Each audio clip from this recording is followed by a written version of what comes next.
القرآن يوحدنا لطريق الخير يوجهنا الله تعالى أنزله ورسول الله معلم.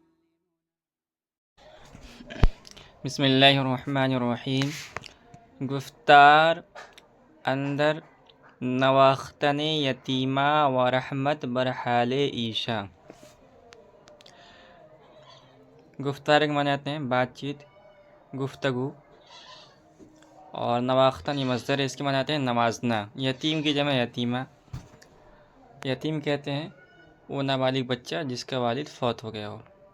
اور رحمت کے معنی آتے ہیں شفقت کرنا، مہربانی کرنا. گفتار اندر نواختن یتیمہ و رحمت برحال عیشا. یتیموں کو نوازنے اور ان کے حال پر رحم کرنے کا بیان. مطلب یہ ہے کہ یتیم پر شفقت اور مہربانی کا معاملہ کرنا چاہیے.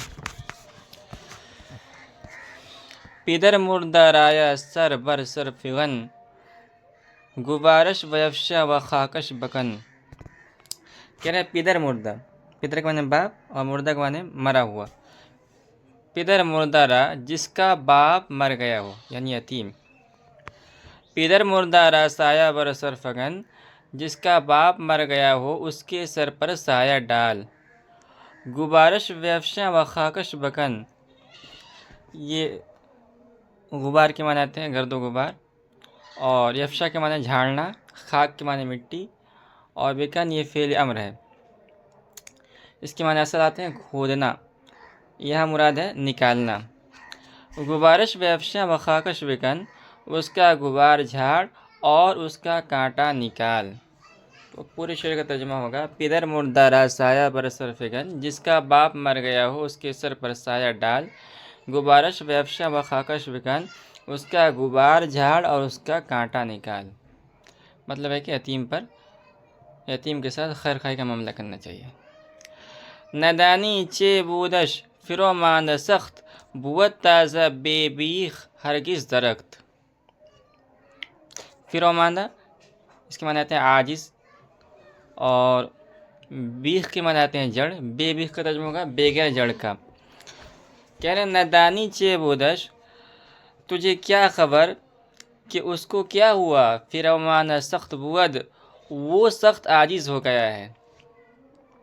کہہ رہے تازہ بے بیک ہرگز درخت، بے جڑ کا درخت پیڑ ہرگز تازہ نہیں رہتا ہے. اس شعر کے اندر ضرورت شرعی کی وجہ سے تقدیم و تاخیر کیا گیا ہے. اصل عبارت ہونی چاہیے کہ بے بیخ درخت ہرگز تازہ نہ بود، یعنی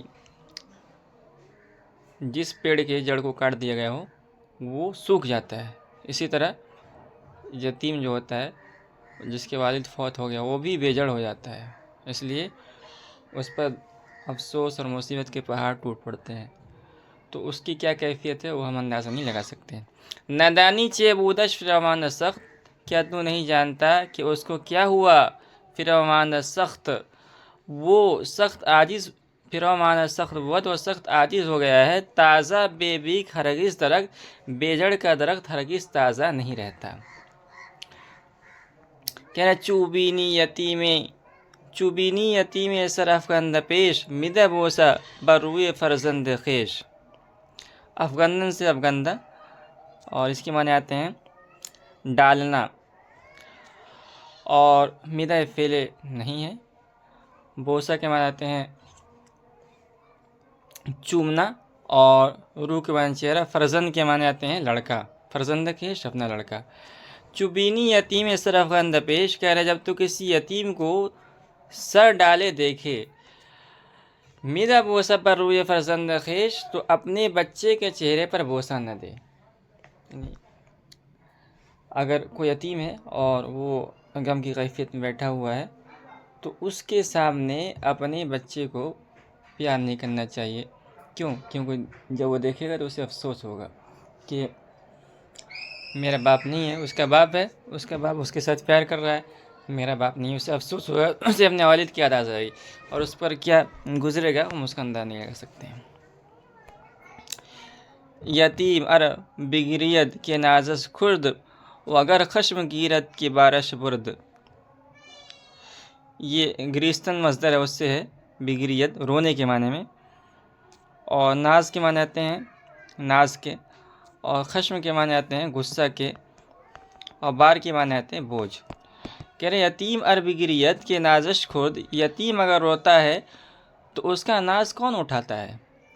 وگر خشم گیرت کے بارش بود، اور اگر وہ غصہ کرتا ہے تو کون اس کا بوجھ برداشت کرتا ہے؟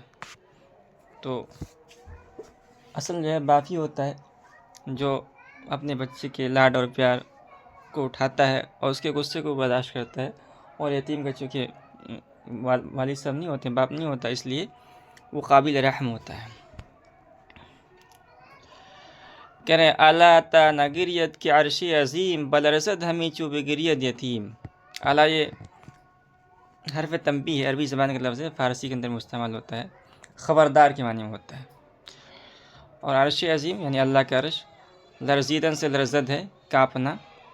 کہہ رہے اعلیٰ تا نگریت کے عرش عظیم، خبردار یتیم رو نہ پڑے کہ عرش عظیم بلرزد ہمیں چو بگریت یتیم، اس لیے کہ عرش عظیم کانپنے لگتا ہے، لرزنے لگتا ہے جب یتیم روتا ہے۔ تو یتیم پر اگر کوئی ظلم کرے، یعنی کسی کا موقع نہیں دینا چاہیے کہ یتیم پر ظلم کرے، اس لیے کہ اگر یتیم کی آنکھ سے آنسو نکلے، روئے گا تو اس سے عرش عظیم یعنی اللہ کا عرش بھی کانپنے لگتا ہے۔ کہہ رہے برحمت بکن آبش از دید پاک، بشفقت ویفشان از چہرہ خاک۔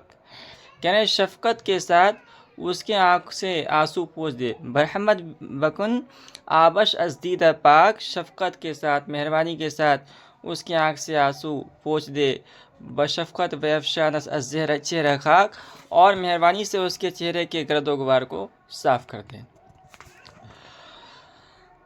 اگر سایہ خود برفت از شرس، تو در سایہ خیشتن پرورش۔ کہہ رہے ہیں کہ اگر اس کا سایہ اس کے سر سے اٹھ گیا تو اپنے سایہ میں اس کو پال لے۔ مطلب ہے کہ یتیم کی کفالت کرنی چاہیے۔ من آگے سر تاجور داشتم، کہ سر در کنارے پدر داشتم۔ اب شیخ سعدی رحمۃ اللہ علیہ اپنی کیفیت بتلا رہے ہیں، اس وقت کی کیفیت جب کہ ان کے والد باحیات تھے۔ آگے بتائیں گے کہ ان کے والد صاحب کا انتقال ہو گیا تھا تو اس وقت ان کی کیا کیفیت تھی، اور جب ان کے والد صاحب زندہ ہیں تب ان کی کیا کیفیت ہے۔ آگے کے معنی تھے اس وقت، اور سر تاجور کہتے ہیں تاج والا سر، یعنی بادشاہ، اس لیے کہ بادشاہ کے سر پہ تاج ہوتا ہے، اور کنار کے معنی آتے ہیں گود۔ کہہ رہے من آگے سر تاجور داشتم، میں اس وقت سر تاج والا رکھتا تھا، یعنی اس وقت میں اپنے آپ کو بادشاہ سمجھتا تھا، وہ کیفیت ہو جاتی تھی۔ کس وقت؟ کہ سر در کنارے پدر داشتم، جبکہ میں باپ کی گود میں سر رکھتا تھا۔ تو کہہ رہے ہیں کہ جب میں اپنے والد صاحب کے سر میں گود میں سر رکھ کر سوتا تھا تو مجھ پر وہی کیفیت محسوس ہوتی تھی مجھے جو ایک بادشاہ کو اس وقت ہوتی ہے جب کہ وہ بادشاہ بنا دیا جاتا ہے۔ اگر بر وجودم نشست مگس، پریشاں شد خاطر چند کس۔ نشست ہے بیٹھنے کے معنی، اور مگس کہتے ہیں مکھی کو، خاطر کے معنی آتے ہیں دل کے، چند کس کے آتے ہیں بہت سارے لوگ۔ اگر بر وجودم نشست مگس، کرے اگر میرے بدن پر مکھی بیٹھ جاتی تھی، پریشاں شد خاطر چند کس، تو بہت سے آدمیوں کی طبیعت پریشان ہو جاتی تھی۔ کہہ رہے جس وقت میرے والد صاحب زندہ تھے تو ان کے دوست و یار بھی تھے، تو اس وقت میری کیفیت یہ تھی کہ اگر میرے بدن پر بھی مکھی بیٹھ جاتی تھی تو بہت سارے لوگ پریشان ہو جاتے تھے، یہ دیکھو آپ کے لڑکے پر جو مکھی بیٹھی ہے مجھے دیکھ کر۔ اب میری کیفیت یہ ہے کہ اگر کوئی مجھے قید کر کے لے جائے، مجھ پر ظلم کرے، تو بولنے کے لیے ایک آدمی بھی کھڑا نہیں ہوتا۔ کیوں؟ کیونکہ اب میں یتیم ہو چکا ہوں، یتیم ہونے کے بعد اپنی کیفیت بیان کر رہے ہیں۔ کہہ رہے ہیں اگر بر وجودم نشست مگس، اگر میرے بدن پر مکھی بیٹھ جاتی تھی، پریشاں شد خاطر چند کس، تو بہت سے آدمیوں کی طبیعت پریشان ہو جاتی تھی۔ کنو گر بزندہ برندہ مسیر، نباشت کس از دوستہ نم نصیر۔ اکنو کے معنی آتے ہیں اب، ابھی، زندہ کے معنی آتے ہیں قید خانہ، اور اسیر کے معنی آتے ہیں قیدی، اور نصیر کے معنی آتے ہیں مددگار۔ کہنا کنوں گر بزندہ برندم اسیر، اب اگر قید خانے میں مجھے قیدی بنا کے لے جائیں، نباشد کس از دوستانم نصیر، تو میرے دوستوں میں سے کوئی میرا مددگار نہ ہوگا۔ مورا باشد از درد طفلا خبر، کہ در طفلی از سر برفتم پدر۔ شیخ سعدی کہہ رہے ہیں کہ مجھ کو یتیم بچوں کی درد کی خبر ہے۔ مورا باشد از درد طفلا خبر، مجھے یتیم بچوں کی درد کی خبر ہے، اس لیے کہ میں بھی اس کیفیت سے گزرا ہوں کہ در طفلی از سر برفتم پدر، اس لیے کہ بچپن میں میرے سر سے میرے باپ کا سایہ اٹھ گیا تھا، تو میں جس کیفیت سے اور جس تکلیف سے گزرا تھا اس کی وجہ سے میں ایک یتیم کی درد کو محسوس کر سکتا ہوں۔